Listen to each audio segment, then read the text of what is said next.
Hallo zusammen und willkommen zurück auf meinem Kanal Deployen.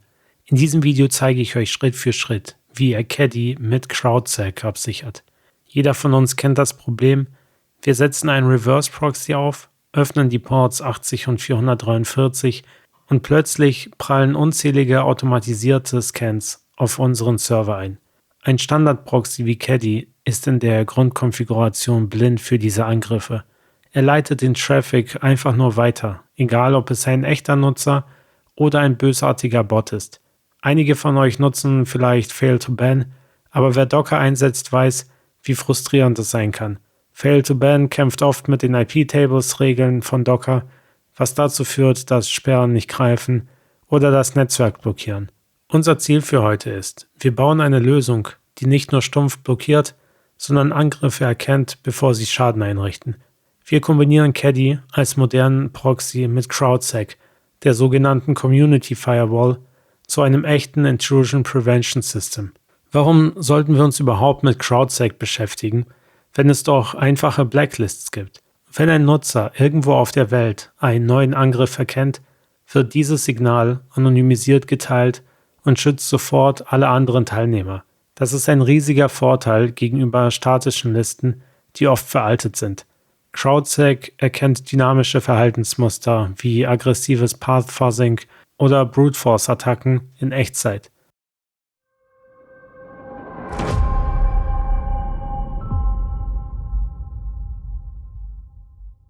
Ich bin jetzt hier mit meinem Debian-Server verbunden und habe auf meinem Server Docker bereits installiert.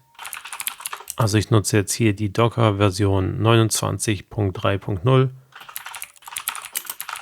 und ich habe Docker Compose in der Version 5.1.0 installiert. Was ich auch bereits im Rahmen des Caddy-Videos eingerichtet habe, ist ein Proxy-Netzwerk. Hier sehe ich habe das Netzwerk Proxy eingerichtet. Wie man Caddy an sich installiert, habe ich bereits in einem anderen Video gezeigt und auch wie man es konfiguriert. Schaut euch das an, falls euch die grundlegende Konfiguration von Caddy interessiert. Das, was ich jetzt gemacht habe, ist den Caddy-Container zu stoppen und ich lege einen neuen Ordner an für Caddy mit CrowdSec. Den nenne ich jetzt einfach Caddy-CrowdSec. Und ich bewege mich in diesen Ordner hinein. Und hier an dieser Stelle erstelle ich wieder eine compose.yaml und eine Caddy-File. Und in diese compose.yaml füge ich als erstes das gleiche ein, was ich in der ursprünglichen compose.yaml hatte. Also das kopiere ich mir hier rüber. Und hier habe ich den Service Caddy und ich brauche hier auch noch die Ordner Data und Config. Das heißt, ich erstelle mir hier die Ordner Data und Config. Und als nächstes brauche ich hier den zweiten Service. Und den zweiten Service nenne ich CrowdSec. Und als Image möchte ich hier CrowdSecurity CrowdSec benutzen, aber nicht in der Version Latest. Um nachzuvollziehen, welche Version momentan die neueste ist, besuche ich das Repository CrowdSecurity CrowdSec. Und hier sehe ich in den Releases, die neueste Version ist 1.7.6. Und ich kann hier auch in die Packages zu CrowdSec gehen. Hier sehe ich das Image, was ich verwenden möchte. Und hier gibt es alle Tags, die mir zur Verfügung stehen. Also hier könnte ich auch noch mir weitere angucken. Und der letzte Tag ist tatsächlich die Version 1.7.6. Das heißt, ich möchte hier die Version 1.7.6 benutzen. Den Container nenne ich CrowdSec. Ich möchte, dass er immer wieder startet. Dann brauche ich die Volumes. Und zwar wird mich hier richtig vorgeschlagen, ich brauche einmal CrowdSec mit dem Ordner Config und dann brauche ich CrowdSec Data. Da soll mir der Ordner varlib CrowdSec Data aus dem Container reingebunden werden. Dann brauche ich auch noch die Logs. Aber hier ist es so, dass ich ja nicht die Logs von CrowdSec speichern möchte, sondern die Logs von Caddy sollen von CrowdSec ausgelesen werden. Das heißt, an diese Stelle hier füge ich noch den Ordner Logs an und binde ich hier das rein, was sich unter var log Caddy befindet. Ich kann das hier auch frei wählen. Ich muss aber dafür sorgen, dass die Logs tatsächlich in diesem Ordner im Container landen. Und hier bei den Volumes möchte ich, dass diese Logs auch eingebunden werden. Und zwar unter var log caddy. Aber diesmal nur mit read-only, weil CrowdSec soll die Logs nur lesen und nicht bearbeiten können. Als letztes brauche ich auch noch eine Acquisition YAML. Also hier gebe ich ein, ich möchte CrowdSec/acquis.yaml und das soll gebunden werden an etc CrowdSec/acquis.yaml. Was ich jetzt natürlich machen muss, ist, dass die beiden Container sich gegenseitig sehen können. Das heißt, hier brauche ich das Netzwerk internal und auch hier brauche ich das Netzwerk internal. Das bedeutet auch, ich muss dieses Netzwerk hier oben definieren. Also sage ich hier internal und hier gebe ich bei der Eigenschaft external false an. Das sieht schon mal ganz gut aus. Was ich aber auch noch machen muss, ist bei CrowdSec die Caddy-Erweiterung zu installieren. Das heißt, ich füge hier die Environments ein und bei den Environments möchte ich die Collections festlegen. Und zwar brauche ich hier den CrowdSec/caddy. Und jetzt sieht das Ganze eigentlich ganz gut aus. Das Problem ist nur, Caddy unterstützt von sich aus kein CrowdSec. Das heißt, das müssen wir erst einmal nachinstallieren. Und dafür nutze ich nicht das Image Caddy 2. Man müsste den Container starten und könnte im Nachhinein dann die Module nachinstallieren, die man braucht. Ich möchte aber gleich im Image die Module drin haben, die ich brauche. Also erstelle ich mir am Anfang ein Image und deshalb ändere ich hier das Image zu einem Build-Step. Was ich dann auch noch brauche, sind auch hier die Umgebungsvariablen. Und hier bei den Umgebungsvariablen brauche ich die CrowdSec API URL, damit Caddy weiß, wo sich CrowdSec überhaupt befindet. Und hier habe ich den Hostnamen CrowdSec, weil ich das hier so genannt habe. Und der Port 8080 ist Standard. Und dann brauche ich auch noch eine CrowdSec API Key. Hier sagt Copilot, ich soll hier meine API Key einfügen. Die habe ich zu diesem Zeitpunkt noch nicht. Ich glaube aber, das war's soweit. Das heißt, ich speichere jetzt die Compose-YAML ab. Was ich jetzt an dieser Stelle machen muss, ist hier auch noch die Ordner zu erstellen. Das heißt, ich erstelle hier den Ordner CrowdSec und im Ordner CrowdSec erstelle ich den Ordner Config und Data. Und dann erstelle ich hier auch noch den Ordner Logs. Das heißt, ich habe jetzt an dieser Stelle hier die Caddy-File, die Compose-YAML, den Ordner Config, den Ordner CrowdSec, den Ordner Data und den Ordner Logs. Jetzt bewege ich mich mal in den Ordner CrowdSec hinein. Hier in diesem Ordner habe ich den Config-Ordner und den Data-Ordner. Und mir fehlt jetzt noch die acquis.yaml. Das heißt, die erstelle ich hier auch noch. Und hier an dieser Stelle ist es wichtig, dass man das Ganze richtig benennt. Ich habe schon mal eine Stunde damit verbracht, nach einem Fehler zu suchen und habe dann gemerkt, dass ich hier die Datei in CrowdSec falsch eingebunden habe. Jetzt bewege ich mich hier in dieser acquis.yaml. Das ist momentan eine leere Datei. Hier sehe ich in der CrowdSec-Dokumentation unter Crowd Security Collections Caddy, wie das Ganze aussehen muss. Also ich kopiere mir hier die Example Acquisition und füge das Ganze hier ein. So weiß CrowdSec, wo sich die Logs befinden und was für einen Typen sie haben. Das heißt, so kann ich mir überlegen, ob Caddy einen Log erstellen soll oder für jede App einen einzelnen Log. Weil hier werden alle Log-Dateien im Ordner var log caddy ausgelesen. Ich glaube, das war's. Und ich kann jetzt meinen CrowdSec-Container starten. Das heißt, ich gebe ein sudo docker compose ab-d und hier gebe ich an CrowdSec. Jetzt ist mein Container gestartet und ich kann mit sudo docker compose logs mir anschauen, ob in den Logs irgendwas zu finden ist, was nicht funktioniert. Und hier sehe ich gleich, ich habe einen Fehler bei der CSCLI Collection Install und er kann CrowdSec Caddy nicht finden. Und er fragt, meinte ich eigentlich Crowd Security Caddy? Und ich gehe nochmal in die Compose-YAML und das hier ist nicht CrowdSec/Caddy, sondern Crowd Security/Caddy. Also speichere ich die Datei nochmal ab und jetzt stoppe ich nochmal den Container und jetzt starte ich ihn nochmal. Jetzt schaue ich mir nochmal die Logs an und in den Logs sieht diesmal alles okay aus. Also hier werden die ganzen Szenarien installiert. Hier wurde Crowd Security Caddy installiert und das sieht alles okay aus. Jetzt habe ich diesen Container gestartet, um einen Bouncer einzurichten. Ich brauche einen Caddy Bouncer, damit Caddy sich mit CrowdSec verbinden kann. Und dazu gebe ich hier ein sudo docker exec. Also ich möchte jetzt etwas ausführen in dem Container CrowdSec.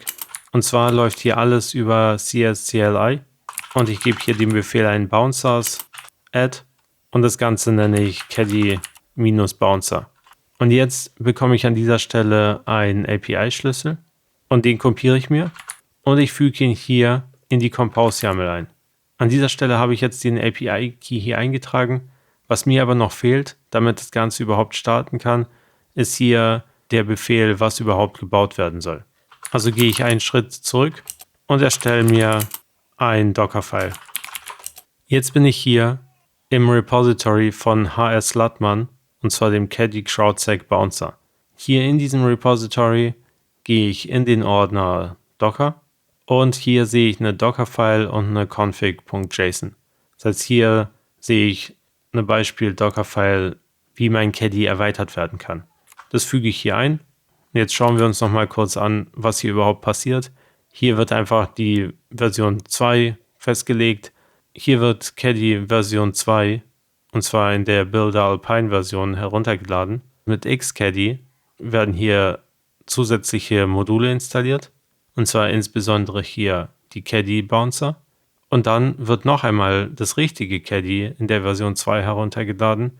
Und aus diesem ersten Step wird einfach alles von OSR bin Caddy rüber kopiert.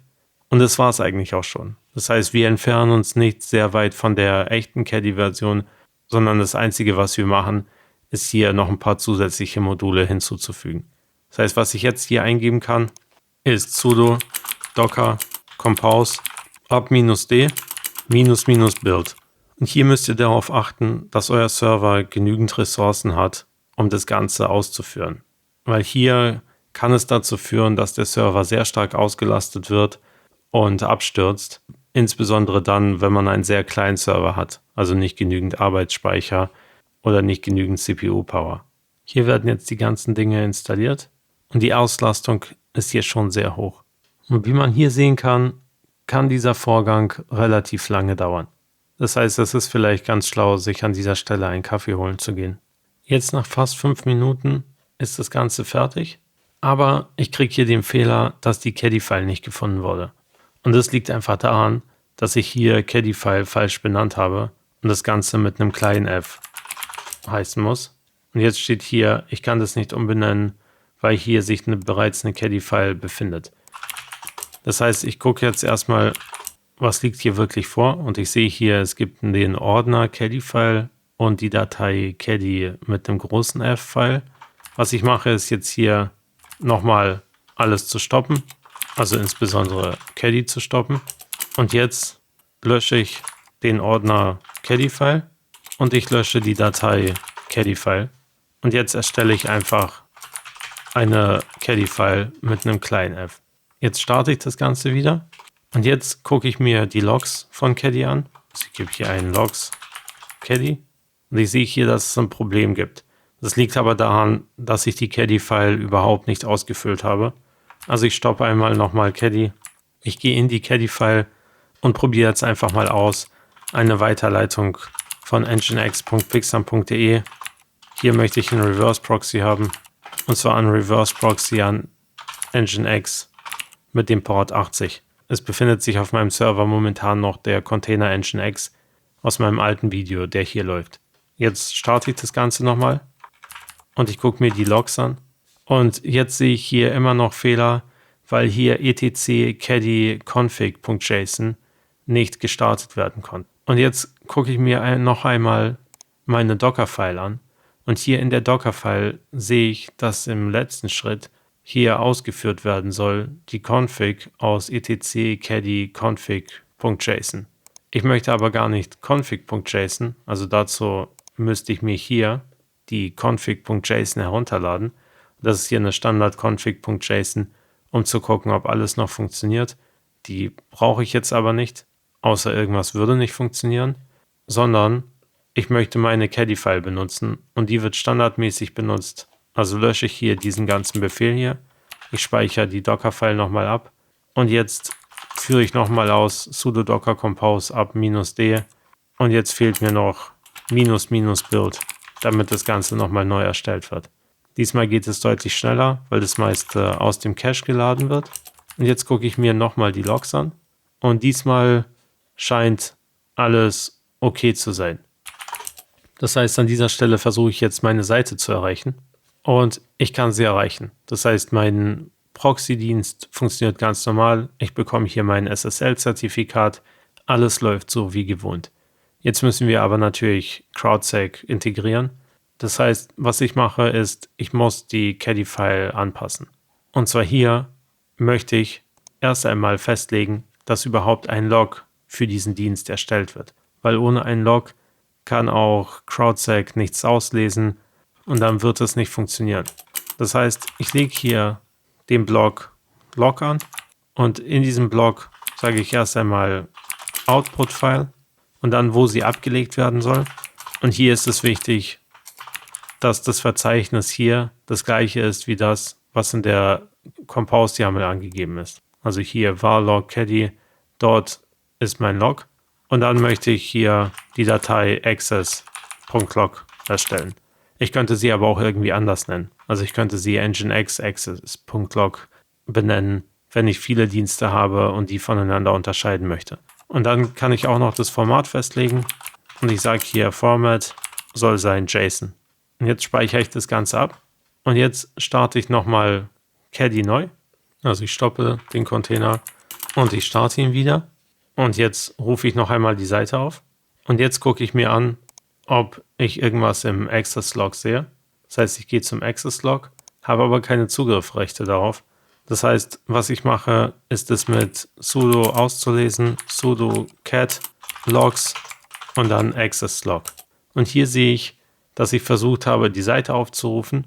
Und in meinem Log sehe ich auch meine IP-Adresse, mit der ich versucht habe, die Seite aufzurufen. Und um jetzt zu testen, ob das überhaupt alles funktioniert, füge ich manuell meine IP-Adresse CrowdSec hinzu, sodass die gesperrt wird. Also ich führe aus sudo docker exec CrowdSec und ich möchte die Decisions beeinflussen. Decisions. Und ich möchte etwas hinzufügen. Und jetzt kann ich mit --IP sagen, welche IP-Adresse. Also gebe ich hier meine aktuelle ein. Und dann kann ich noch mit --reason sagen, warum. Und hier sage ich einfach Test für Video. Und hier an dieser Stelle habe ich natürlich CSCLI vergessen. Also so ist der komplette Befehl. CSCLI, Decisions, add und dann die IP und dann den Reason. Jetzt steht hier Decision successfully added. Und ich kann mir hier auch, wenn ich nicht Decisions add, sondern Decisions list aufrufe, dann sehe ich hier die Decisions. Und ich sehe hier, dass die IP-Adresse gesperrt wurde. Und jetzt versuche ich die Seite nochmal aufzurufen. Und das funktioniert natürlich trotzdem. CrowdSec würde zwar meine IP-Adresse sperren, aber Caddy ist es ja völlig egal. Also was ich hier machen muss, ist die Caddy-File nochmal anzupassen. Und ich brauche jetzt hier einen Block, der zuerst ausgeführt wird, wo CrowdSec ausgeführt wird. Und ich sage hier, dass CrowdSec ausgeführt werden soll und definiere CrowdSec global vorher. So ist es einfacher, den an verschiedene Dienste ranzupacken. Und zwar sage ich hier CrowdSec und ich brauche eine API-URL. Und das ist wieder http://CrowdSec:8080. Dann brauche ich meinen API-Key. Und der API-Key soll aus der Umgebungsvariable ausgelesen werden. Und dann brauche ich auch noch ein Ticker-Intervall. Damit kann ich festlegen, wie schnell wird man gesperrt.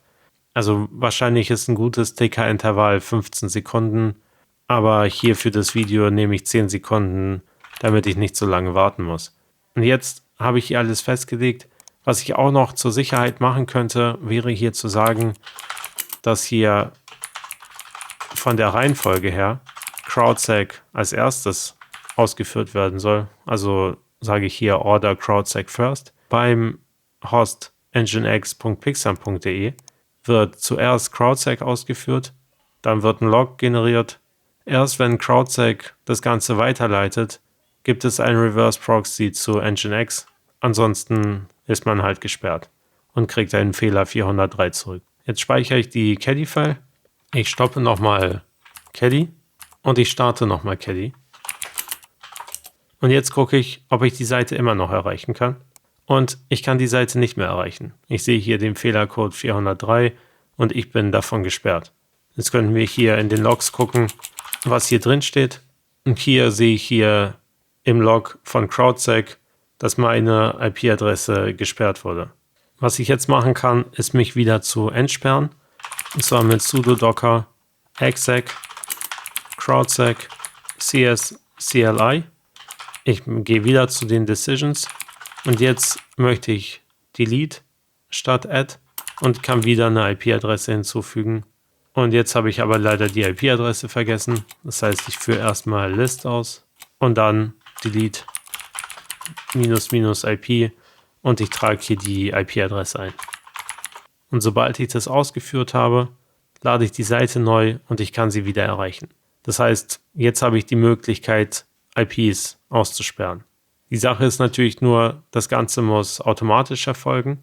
Das heißt, ich versuche jetzt mal hier eine nicht vorhandene .env auf der Seite aufzurufen und mache das ganz oft. Oder ich versuche hier .git/head aufzurufen, um zu gucken, ob da irgendwas ist. Oder ich rufe wp admin auf. Da das hier keine WordPress-Seite ist, wird hier natürlich nichts gefunden. Also ich kann hier unter CSCLI auch noch nach den Alerts gucken. Aber ich sehe hier nichts Neues. Ich kann mir auch die Metriken angucken, indem ich hier einfach CSCLI Metrics eingebe. Hier sehe ich, der Caddy Bouncer wurde 25 Mal angefragt, ob eine IP-Adresse gesperrt werden soll oder nicht. Was ich jetzt mache, um das Ganze zu testen, ist mein eigenes Szenario einfach hinzuzufügen. Also ich gebe jetzt hier ein sudo nano CrowdSec config Szenarios und jetzt kann ich hier einen neuen Test hinzufügen. Ich nenne das Ganze mal test.yaml und hier kann ich jetzt sagen, ich habe den Typ leaky. Als Name nehme ich custom/test. Dann kann ich hier eine Description eingeben. Bei Description sage ich Test. Dann brauche ich einen Filter. Und hier filtere ich danach, worauf hier dieses Szenario guckt. Ich möchte evt parsed.request_uri ist gleich /env.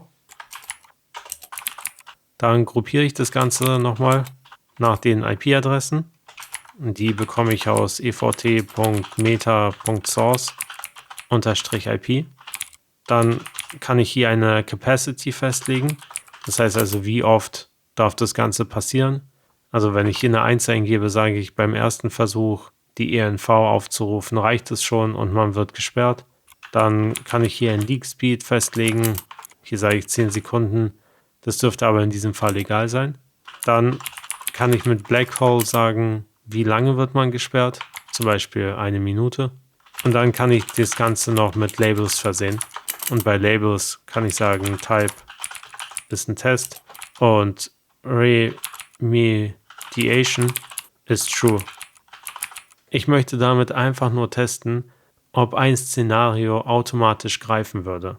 Und das ist jetzt hier ein extremes Szenario, aber für den Test sollte das ausreichen. Ich speichere die Datei ab. Jetzt müsste ich CrowdSec nochmal neu starten. Also sage ich hier sudo docker compose CrowdSec restart, beziehungsweise andersrum. Ich muss sagen sudo docker compose restart CrowdSec. Und jetzt wird CrowdSec nochmal neu gestartet. Und jetzt kann ich mal versuchen, die .env-Datei aufzurufen. Die wurde nicht gefunden. Jetzt lade ich die Seite neu und ich bin immer noch nicht gesperrt. Ich frage mich, warum nicht. Was ich jetzt mal hier gucke, ist, was in dem Log drin steht. Also hier gebe ich ein sudo docker compose log mit s, logs, crowdsec. Und hier sehe ich auch, dass hier mein Custom-Test hinzugefügt wurde. Das heißt also, daran liegt es nicht. Also jetzt gucke ich mir noch einmal die Decisions an oder die Alerts und die Decisions. Und es gibt keine aktiven Decisions. Das heißt, ich gucke mir jetzt noch einmal den Log an. Ich gebe ein sudo cat logs access.log.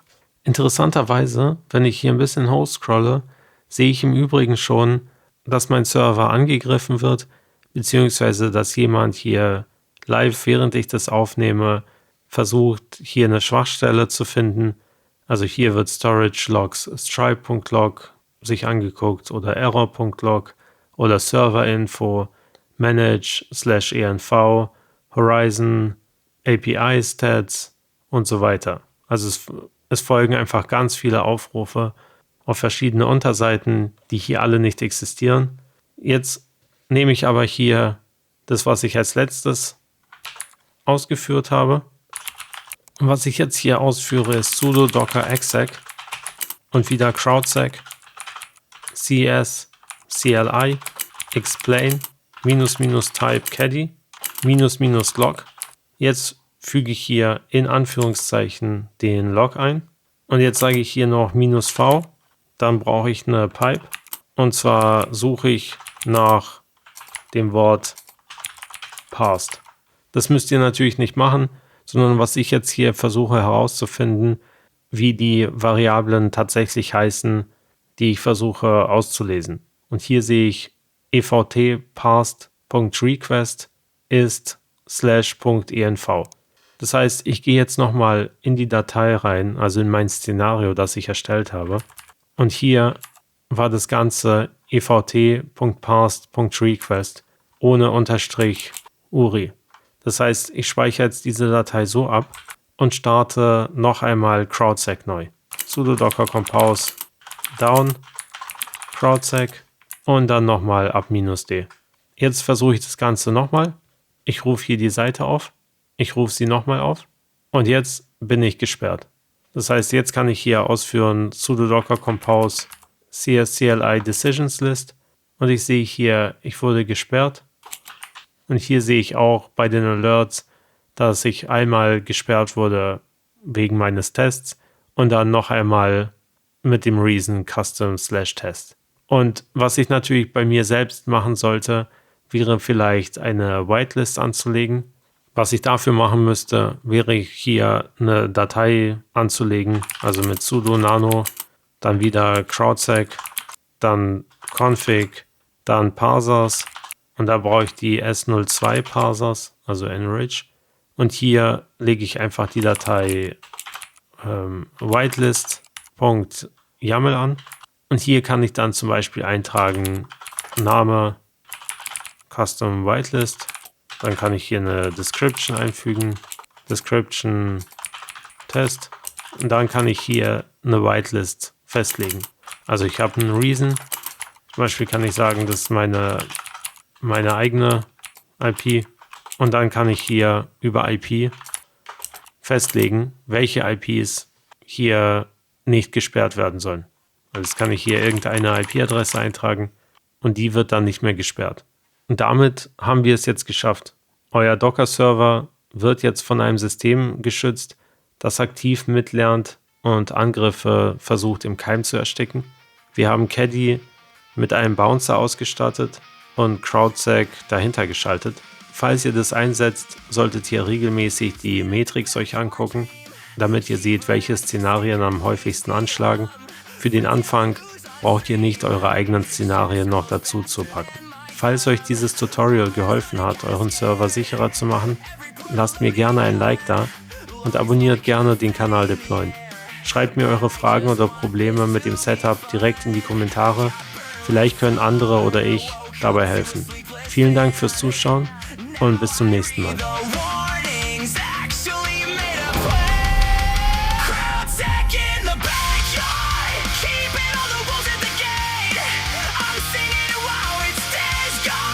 Blocking